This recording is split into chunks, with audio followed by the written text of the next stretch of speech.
de l'homme. Je vous demande de vous lever, messieurs.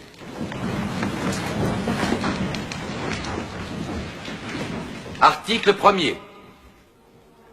Les hommes naissent et demeurent libres et égaux en droit. Les distinctions sociales ne peuvent être fondées que sur l'utilité commune.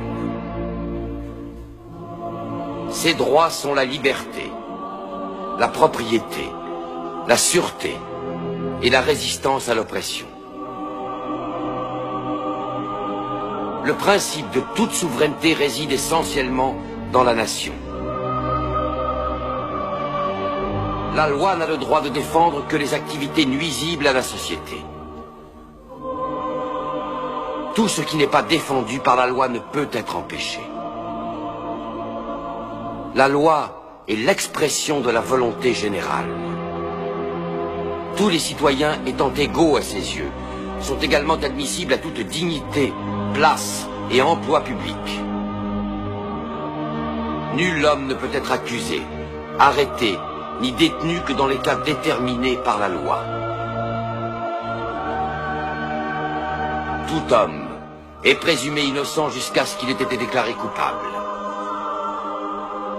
Nul ne doit être inquiété pour ses opinions, même religieuses. La libre communication des pensées et des opinions est un des droits les plus précieux de l'homme.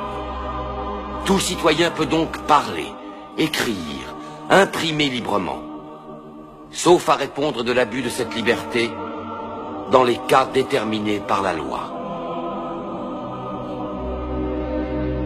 La garantie des droits de l'homme et du citoyen nécessite une force publique. Cette force est donc constituée pour l'avantage de tous. La propriété étant un droit inviolable et sacré, nul ne peut en être privé, si ce n'est lorsque la nécessité publique, légalement constatée, l'exige évidemment.